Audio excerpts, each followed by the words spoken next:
রহমতুল্লাহ। আশা করি সবাই ভালো আছেন। এসএসসি পরীক্ষা দেওয়ার পর যখন আমরা ইন্টারে উঠতে যাব, তখন বড় ভাইদের মুখ থেকে শোনা এবং দেখা, যে তাদের থেকে শোনা যে ইন্টারের সবচেয়ে বেশি কঠিন সাবজেক্ট যেটার নাম আইসিটি বলে আমরা জানি।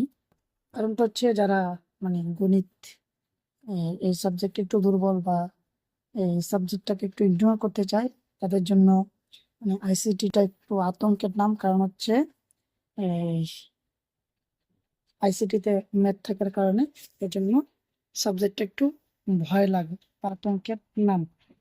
তো আজকের ক্লাসটা তাদের জন্য যারা আইসিটি আসলে শিখতে চায়, আইসিটিকে ভয় পায় কিন্তু আইসিটিকে শিখতে চায়, তাদের জন্য আজকের ক্লাসটা। আশা করি এই যারা আইসিটি শিখতে চান, মানে যারা আমি আইসিটি আসলে শিখবো, তাদের জন্য আজকে ক্লাসটা খুবই উপকারে আসবে। ধাপে ধাপে ক্লাস আসবে, আজকে ক্লাসটা খুবই উপকারে আসবে। সবাইকে অনুরোধ করবো আমার চ্যানেলটি study to learn hub subscribe করবেন, লাইক দিবেন, ফলো করবেন। আমরা আলোচনা করব তথ্য ও যোগাযোগ প্রযুক্তি একাদশ দ্বাদশ শ্রেণী অধ্যায় 3.1 সংখ্যা পদ্ধতি। তো এই সংখ্যা পদ্ধতিটাকেই কিন্তু ভয় লাগে। কারণটা হচ্ছে এখানে আমরা জানি যে গণিত আছে, এই জন্য আমাদের ভয়ের কারণ গণিত। গণিতকে আমরা ভয় পাই, ভয়ের কারণ এটাই। এই জন্য তা আমরা সহজ পদ্ধতিতে আমরা শেখার চেষ্টা করব। যে পদ্ধতিতে যে পদ্ধতিতে শিখলে আমরা শিখতে পারবো, সেই সহজ পদ্ধতি আমরা অ্যাপ্লাই করব। তো শেখার জন্য একটা রোডম্যাপ দরকার, যে আমরা কিভাবে এটা শিখবো, কিভাবে শিখলে সহজ হবে। কিন্তু আমরা কি করি, আগেই গণিত করতে চলেছে। যেমন আমরা যখন ক্লাস 9-10-এ আমরা যখন বীজগণিত করি, তখন কিন্তু আমরা সূত্র শিখতে হয়। ত্রিকোণমিতি করলে আমরা সূত্র শিখতে হয়। সূত্র যখন শিখি, আমাদের যখন সূত্রগুলো প্রাপ্ত হয় ভালো করে, তখন আমাদের যে কোনো অঙ্ক দিলে আমরা সহজে করতে পারি। তো বিষয়টা হচ্ছে আইসিটি আমরা ওইভাবে শিখবো, সহজ সূত্র বা ইয়ার মাধ্যমে শিখবো, সহজ নিয়মের মাধ্যমে শিখবো। তো আগে জানতে হবে সংখ্যা পদ্ধতি জিনিসটা কি, এটা কাজটা করে কিভাবে, সংখ্যা পদ্ধতি চিনবো কিভাবে। সেটা যদি না জানি, না চিনি, তাহলে আমরা কি করতে পারবো না, সংখ্যা পদ্ধতিটাকে ভালোভাবে শিখতে পারবো না। আমরা আসি প্রথম প্রশ্ন, সংখ্যা কাকে বলে। আগে বুঝতে হবে সংখ্যা কাকে বলে। আমরা তো জানি 1 2 3 4 5 6, এগুলো হচ্ছে সংখ্যা। তো সংখ্যা কাকে বলে আইসিটি ভাষায়? উত্তর হচ্ছে যে চিহ্ন বা প্রতীক দ্বারা কোনো কিছুকে গণনা, পরিমাপ, পরিমাণ করা যায় তাকে সংখ্যা বলে। যেমন আমরা যদি লিখি 1, তাহলে এটা দিয়ে আমরা কি করতে পারি, এটা আমরা বুঝি একটি। 1 টাকা লিখলে টাকা, ঠিক আছে। তাহলে এটা দিয়ে আমরা কি করতে পারি, পরিমাপ গণনা করতে পারি। 1 টাকা কয় টাকা, 1 টাকা গণনা করতে পারি, ঠিক আছে। আবার যদি আমরা লিখি 1 কেজি, তাহলে আমরা কি করতে পারি, পরিমাণ করতে পারি। আমরা যদি লিখি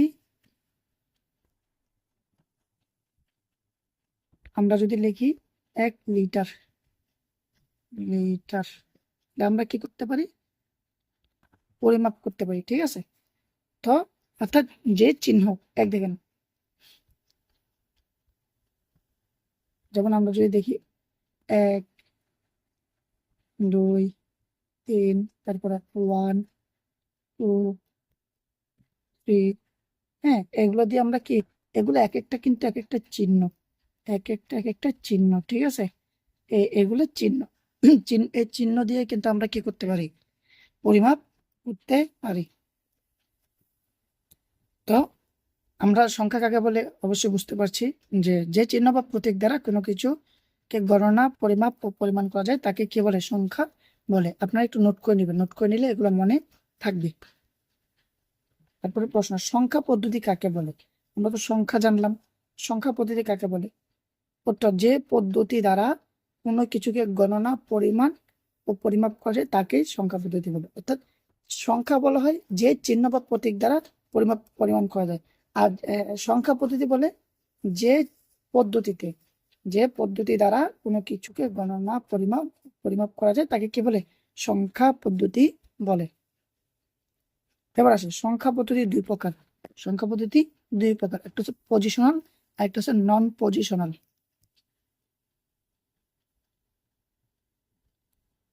হ্যাঁ, প্রশ্ন, পজিশনাল সংখ্যা, নন পজিশনাল সংখ্যা পদ্ধতি কাকে বলে? উত্তর, যে সংখ্যা পদ্ধতি শুধু নিজস্ব মান রয়েছে, যেমন রোমান সংখ্যা।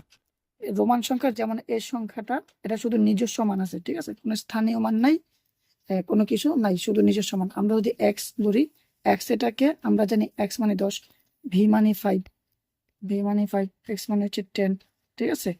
তো এগুলো হচ্ছে শুধু নিজস্ব মান আছে, কোনো স্থানীয় মান নাই, বেস বা ভিত্তি নাই, ঠিক আছে, শুধু নিজস্ব মান আছে, এজন্য এটাকে নন পজিশনাল সংখ্যা পদ্ধতি বলা হয়। পজিশনাল সংখ্যা পদ্ধতি কাকে বলে? যে সংখ্যা পদ্ধতি স্থানীয় মান, নিজস্ব মান, বেস বা ভিত্তি রয়েছে, তাকে কি বলে? পজিশনাল সংখ্যা পদ্ধতি বলে। অর্থাৎ তার স্থানীয় মান থাকবে, নিজস্ব মান থাকবে, বেস বা ভিত্তি থাকবে। যেমন আমরা এখানে যদি এটা দেখি, এইটা, এটা যদি দেখি, তাহলে আমরা এখানে বলতে পারি কি 2, এই 2টা কি আমরা বলতে পারি একক, একক। শূন্যটাকে আমরা বলতে পারি দশক, দশক। তারপরে এটাকে বলতে পারি শতক, শতক, ঠিক আছে। তো এটার স্থানীয় মান আছে, নিজস্ব মান, যেমন 2-এর একটা আলাদা মান আছে, 0-র একটা আলাদা মান আছে, 1-এর একটা আলাদা মান আছে, ঠিক আছে। এটা হচ্ছে নিজস্ব মান, মানে 2 একটা আলাদা মান, 0 একটা আলাদা মান, 1 একটা আলাদা মান, ঠিক আছে। এদের নিজস্ব মানে আলাদা একটা মান আছে, নিজস্ব একটা মান আছে। আবার স্থানীয় মান, আপনারা ক্লাস 2, 3, 4, 5, 6, 7 এরকম পড়ছেন। স্থানীয় মান মানে একক, দশক, শতক, এগুলো হচ্ছে স্থানীয় মান। তাহলে বেস, এ দেখেন নিচে কিন্তু ছোট করে একটা লেখা আছে 10, এটা হচ্ছে ভিত্তি, এটা হচ্ছে কি ভিত্তি, হ্যাঁ। এটা এটা হচ্ছে বেস, মানে এই সংখ্যাটা হচ্ছে দশমিক সংখ্যা। তারপরে এই বেস দিয়ে আমরা চিনবো, এটা এর সামনে আলোচনা করব। তো পজিশনাল সংখ্যা পদ্ধতি কাকে বলে? যা যে সংখ্যা পদ্ধতি স্থানীয় মান, নিজস্ব মান, বেস বা ভিত্তি রয়েছে, তাকে কি বলে? পজিশনাল সংখ্যা পদ্ধতি বলে। পজিশনাল সংখ্যা পদ্ধতি 4 প্রকার, যথা বাইনারি, তারপরে ডেসিমাল, তারপরে অক্টাল, হেক্সাডেসিমাল। বাইনারি কাকে বলে? আসল কথা হচ্ছে, আমরা যদি এই সংখ্যার ইয়াগুলো না জানি, মানে এর সংজ্ঞাগুলো না জানি, তাহলে আমরা একটা এই সংখ্যা চিনতে পারবো না, দেখলেই চিনতে পারবো না, ঠিক আছে। তো আমরা আগে সংখ্যাগুলো চিনতে হবে, যেটা কোন সংখ্যা পদ্ধতি, স্পেসিফিকলি কোন সংখ্যা পদ্ধতি পড়ছে, ঠিক আছে।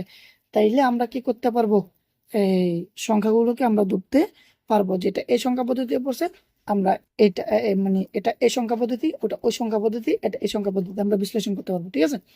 বাইনারি সংখ্যা পদ্ধতি বা বাইনারি কাকে বলে?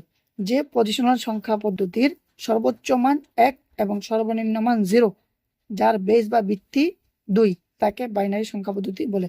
অর্থাৎ দেখেন, 2 ভিত্তিক বা যার বেস বা ভিত্তি 2, মানে এখানে প্রত্যেক হিসাব করা হবে 0 থেকে, 0 থেকে, মানে 2টা হিসাব করা হবে। যদি আমরা 0 থেকে হিসাব করি, দেখেন 0, 1, তো দেখেন 0 থেকে হিসাব করলে আমরা এখানে কয়টা সংখ্যা সংখ্যা পাইছি?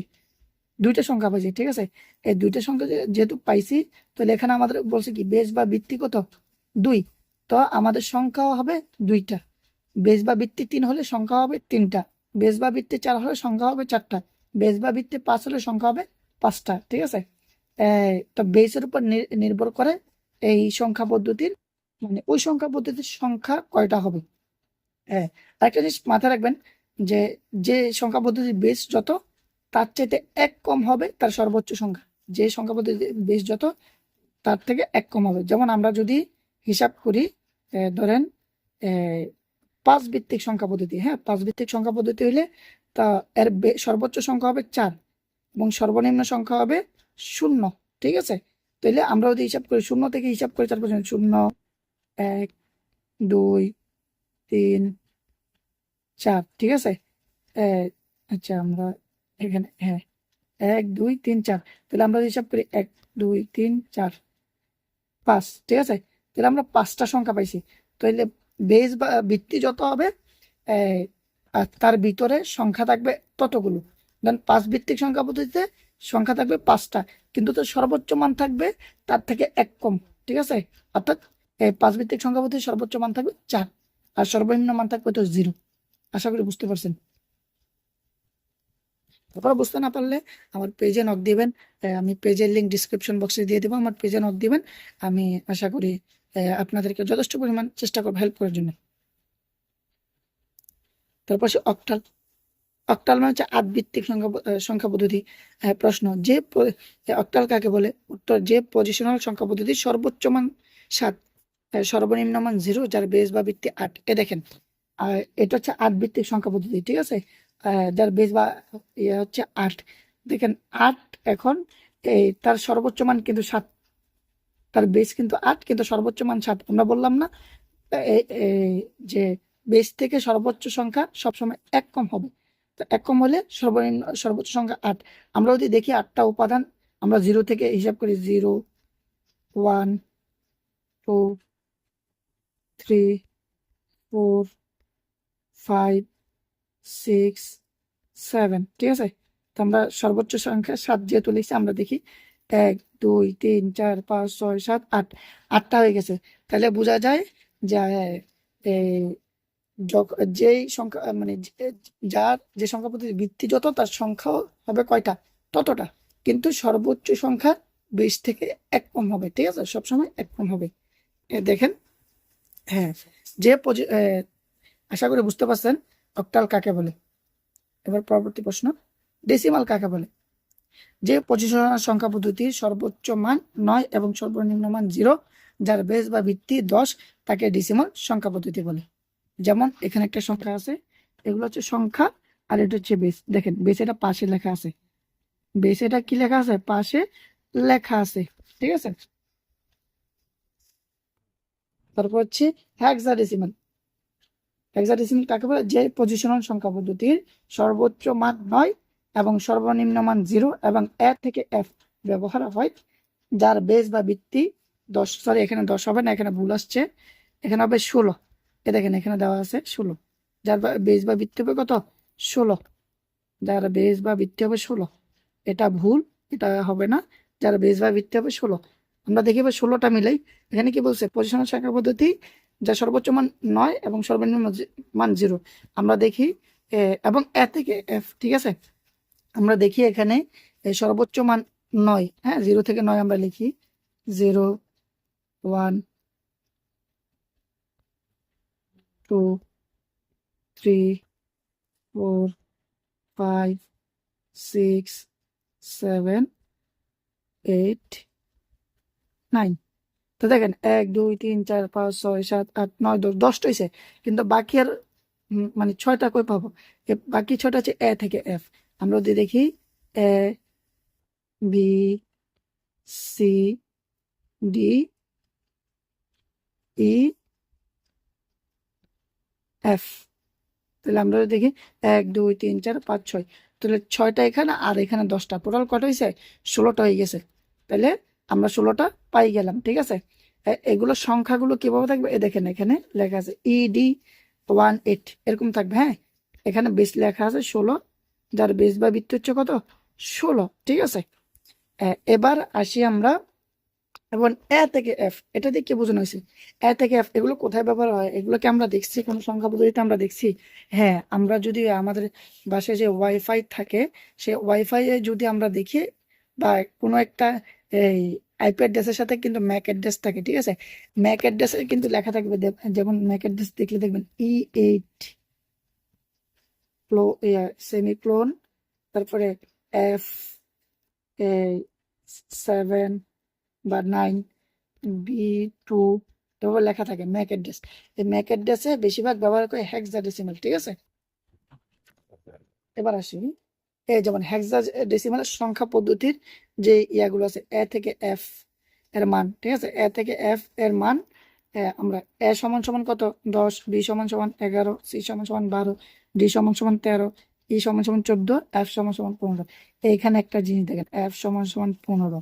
আমরা আমরা কিন্তু এর আগেও বলেছিলাম, আমি কিন্তু এর আগে বলেছিলাম যে বেস যত হবে, যেমন হেক্সাডেসিমালের বেস হচ্ছে 16, বেস যত হবে সংখ্যা তার চাইতে এক কম হবে। তাহলে এফ সমান সমান 15।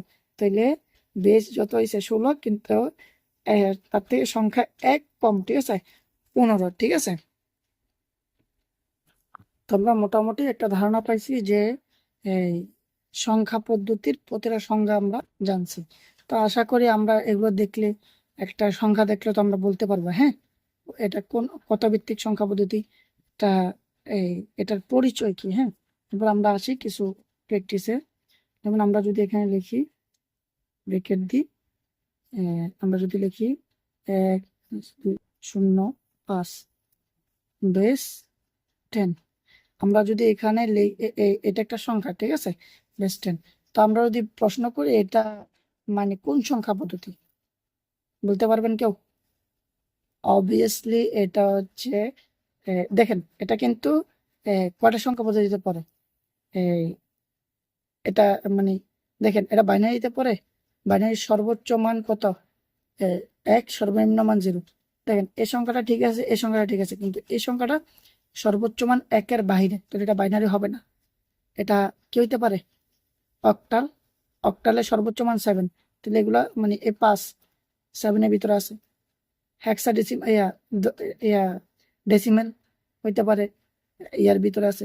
হেক্সাডেসিমাল হইতে পারে, কিন্তু এখানে একটা জিনিস আপনারা লক্ষ্য করেন, এখানে বেস দেওয়া আছে, ঠিক আছে। যখন বেস দেওয়া থাকবে তখন এটা চোখ বন্ধ করে সেই সংখ্যা পদ্ধতি হয়ে যাবে। কারণ বেস 10 দেওয়া আছে, তাহলে এটা ডেসিমাল সংখ্যা পদ্ধতি। এখানে অন্য কোনো সংখ্যা পদ্ধতি হওয়ার কোনো সম্ভাবনা নাই। বেস মানে একটা সংখ্যা পদ্ধতি চিনার মূল মূল কেন্দ্রবিন্দু হচ্ছে তার বেস। একটা সংখ্যা পদ্ধতি চিনার মূল কেন্দ্রবিন্দু হচ্ছে কি? বেস। বেস দেখে একটা সংখ্যা পদ্ধতিকে চিনা যাবে। যদি এখানে যদি আমি বেস দিই, যেমন আমি যদি এখানে 10 কাটি দিয়ে আমি এখানে বেস যদি 8 দিই, তাহলে এটা হয়ে যাবে কি? অক্টাল, ঠিক আছে। এখানে এটা ডেসিমাল হওয়ার কোনো সম্ভাবনা নাই, হেক্সাডেসিমাল হওয়ার কোনো সম্ভাবনা নাই। সরি, এখানে ইংলিশ বাংলা এক হয়ে গেছে, আমরা এটাকে 8 বানাই দিই। হ্যাঁ, ঠিক আছে। এখানে এখানে অন্য কোনো সংখ্যা পদ্ধতি হওয়ার কোনো সম্ভাবনা নাই, কারণ হচ্ছে যেহেতু আমি এখানে বেস 8 দিয়ে দিছি বা 8 দিয়ে দিছি, তো অবশ্যই অবশ্যই অক্টাল সংখ্যা পদ্ধতি। এখানে অন্য কোনো সংখ্যা পদ্ধতি হওয়ার কোনো সম্ভাবনা নাই। আমি যদি এখানে এটাকে 8টা কেটে আমি যদি 16 দিই, বেশ 16 দিই, তাহলে এটা হেক্সাডেসিমাল। এটা অক্টালও হবে না, ডেসিমালও হবে না, এটা হেক্সাডেসিমাল, ঠিক আছে, এটা হেক্সাডেসিমাল। তা আমরা আরেকটা যদি উদাহরণ দেখি, যেমন আমরা যদি এখানে লিখি 1010 বেস 2, চোখ বন্ধ করে এটা বাইনারি, কারণ সর্বোচ্চ সংখ্যা 1, সর্বনিম্ন সংখ্যা 0, আবার বেসও 2 আছে, চোখ বন্ধ করে এটা বাইনারি, ঠিক আছে। আবার আমরা যদি এটা দিই, আমরা যদি এটাকে বেস 8 দিই, বেস 8 দিলে চোখ বন্ধ করে এটা অক্টাল, কারণ অক্টালের সর্বোচ্চ সংখ্যা 7, এখানে প্রতিটা সংখ্যা 7-এর ভিতরেই আছে। সর্বনিম্ন সংখ্যা 0, সর্বোচ্চ সংখ্যা 7, প্রতিটা সংখ্যা 7-এর ভিতরে আছে, ঠিক আছে। তো এরপর যদি আমরা এটার জায়গায় যদি আমরা 10 দিই, 10 দিই, তাহলে এটা চোখ বন্ধ করে ডেসিমাল, যেহেতু আমাদের বেস 10 আছে, ঠিক আছে। তো এটা বাইনারিও হবে না, অক্টালও হবে না, হেক্সাডেসিমাল হবে না। যেহেতু এটা বেস 10 আছে, তাহলে এটা ডেসিমিলে হবে। এটা কি হবে? ডেসিমিলে হবে। তারপরে আসি কি, আমরা যদি এটাকে আমরা যদি 16 করে দিই, ঠিক আছে, তাহলে এটা হেক্সাডেসিমাল হবে। এটা বাইনারি হওয়ার কোনো সুযোগ নাই, অক্টাল হওয়ার কোনো সুযোগ নাই, ডেসিমাল হওয়ার কোনো সুযোগ নাই, যেহেতু আমরা বেস দিয়ে দিয়েছি, এটা হেক্সাডেসিমাল হবে। তারপরে এবার আসি, যদি আমরা এটাকে এরকম দিই, যেমন আমরা যদি এরকম লিখি, যেমন 1016 মানে 10F, ঠিক আছে।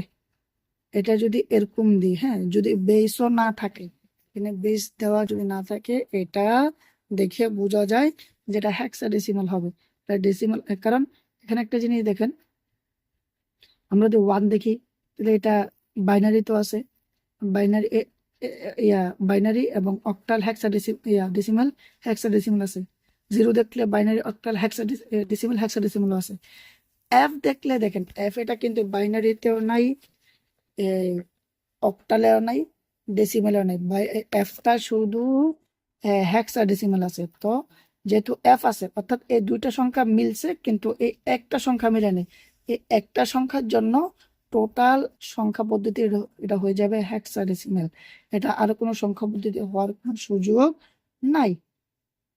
আমরা যদি ধরেন এরকম একটা যদি উদাহরণ দিই, ধরেন এখানে আমরা লিখলাম কি এই ধরেন 5 6 7, ঠিক আছে। যদি বলে এটা কোন সংখ্যা পদ্ধতি, হ্যাঁ, যদি এই এটা এই ধরেন এটাকে ব্রেকেট দিয়ে দিই, যদি বলে এটা কোন সংখ্যা পদ্ধতি, যেহেতু আমাদের কি নাই বেস দেওয়া নাই, এটাকে যদি বলে কোন সংখ্যা পদ্ধতি, এটা কিন্তু তিনটা সংখ্যা পদ্ধতি হওয়ার সম্ভাবনা আছে। হয়তো এটা বাইনারি হবে না, কারণ বাইনারির সর্বোচ্চ মানে 1, কিন্তু প্রতিটা সংখ্যা এগুলো 1-এর উপরে আছে, 1-এর চাইতে বেশি, তাহলে বাইনারি হওয়ার কোনো প্রশ্নই আসে না। এটা কি কি হইতে পারে? এটা অক্টাল হইতে পারে, কারণ প্রতিটা সংখ্যা সর্বোচ্চ মান, অক্টালের সর্বোচ্চ মান 7, তাহলে প্রতিটা সংখ্যা 7-এর নিচে আছে বা 7 বা 7-এর নিচে আছে, ঠিক আছে। তো অক্টাল হইতে পারে। তাহলে এটা ডেসিমাল হইতে পারে, কারণ ডেসিমালের সর্বোচ্চ সংখ্যা 9, তো প্রতিটা সংখ্যা এই 9-এর নিচে, 9 বা 9-এর নিচে আছে। তারপর এটা হেক্সা ডেসিমাল হইতে পারে। হেক্সা ডেসিমাল তো এই এক 0 থেকে 9, আবার এ থেকে এফ, ঠিক আছে। তো এ থেকে এফ, তো এখানে 0 থেকে 9-এর ভিতরে আছে, তাহলে এটা হেক্সাডেসিমাল হতে পারে। এই এরকম যদি বেস না দেওয়া থাকে তাহলে এটা কয়টা, তিনটা সংখ্যা পদ্ধতিতে হইতে পারে। কিন্তু এখানে যদি আমি বেস দিয়ে দিই বেস 8, ঠিক আছে, তখন এটা নির্দিষ্ট সংখ্যা পদ্ধতি, এটা অক্টাল। এটা ডেসিমেলও বলা যাবে না, হেক্সাডেসিমেলও বলা যাবে না, অক্টাল হয়ে যাবে, কারণ হচ্ছে এখানে বেস দেওয়া আছে। যেহেতু বেস দেওয়া আছে তাহলে এটা নির্দিষ্ট একটা সংখ্যা পদ্ধতি হয়ে গেছে, নির্দিষ্ট একটা সংখ্যা পদ্ধতি হয়ে গেছে।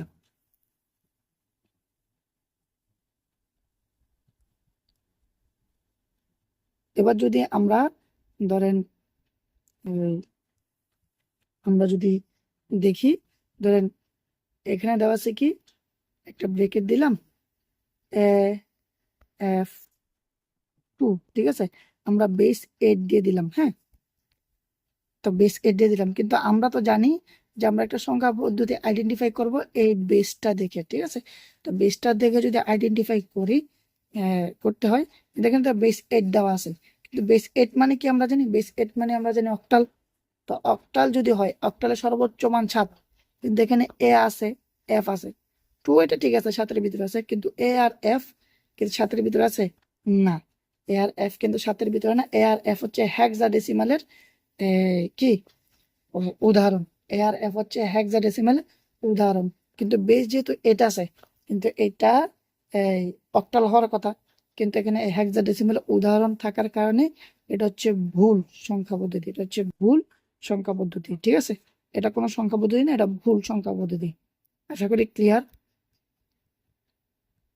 আশা করি বুঝতে পারছেন আজকের ক্লাসটা যে সংখ্যা পদ্ধতি। আরেকটা উদাহরণ দিই আমরা, একটা উদাহরণ যদি দিই, ধরেন এখানে কি আছে, আমরা দিলাম কি, ধরেন ব্রেকেট 1 2 1 2 0, ঠিক আছে। আমরা এখানে দিলাম বেস 2, তো আমরা এখানে বেস 2 মানে কি আমরা জানি, বেস 2 মানে আমরা জানি কি বাইনারি। তো বাইনারি সর্বোচ্চ মান 1, সর্বনিম্ন মান 0, তাই সর্বোচ্চ মান 1, এটাও ঠিক আছে, সর্বনিম্ন মান 0, এটাও ঠিক আছে, 1-এর ভিতরে আছে, কিন্তু 2 এটা তো 1-এর ভিতরে নাই, তাইলে কিন্তু এখানে আমরা বেস দিয়ে রাখছি কত 2। তো আমরা জানি সংখ্যা পদ্ধতি আমরা চিনব কিসের মাধ্যমে, কিসের উপর ভিত্তি করে, বেসের উপর ভিত্তি করে, কিন্তু বেস তো এখানে 2 দেওয়া আছে, তো এখানে তো 2 এর সাথে, তো 2 মানে হচ্ছে বাইনারি, বাইনারি সর্বোচ্চ মান 1, সর্বনিম্ন মান 0, কিন্তু 2 এটা সর্বোচ্চ মানের বেশি হয়ে গেছে, সর্বোচ্চ মানের সমান না, কিন্তু সর্বোচ্চ মানের বেশি হয়ে গেছে। তো সর্বোচ্চ মানের যেহেতু বেশি হয়ে গেছে, এটা হচ্ছে ভুল সংখ্যা পদ্ধতি, এটা হচ্ছে ভুল সংখ্যা পদ্ধতি, ঠিক আছে। বেস দেখে আমরা চিনবো, কিন্তু বেস অনুযায়ী সংখ্যাগুলো হইতে হবে, ঠিক আছে। যদি বেস অনুযায়ী সংখ্যাগুলো না হয় তাহলে এটা ভুল সংখ্যা পদ্ধতি। আশা করি বুঝতে পারছেন। আর আপনাদের একটা বাড়ি কাজ থাকবে, আমি পেজের লিঙ্ক কমেন্ট বক্সে দিয়ে দিব। তো আপনারা একটা কাজ করবেন যে আপনারা 10টা করে, 10টা না হোক 5টা করে আপনারা খাতায় লিখে 5টা করে এগুলো নোট করে ফেলবেন, নোট করে ছবি তুলে আমাকে দিবেন। আর 5টা করে বা 10টা করে উদাহরণ লিখে, মানে বাইনারির 10টা উদাহরণ, অক্টালের 10টা উদাহরণ, হেক্সা ডেসিমালের 10টা উদাহরণ, হেক্সা ডেসিমালের 10টা উদাহরণ এবার লিখে আমাকে ইনবক্সে দিবেন। ধন্যবাদ সকলকে। এটা প্রথম পর্ব, এরপরে আস্তে আস্তে আমরা অঙ্কের দিকে যাব। সবাইকে আবারও ধন্যবাদ। আসসালামু আলাইকুম রহমতুল্লাহ।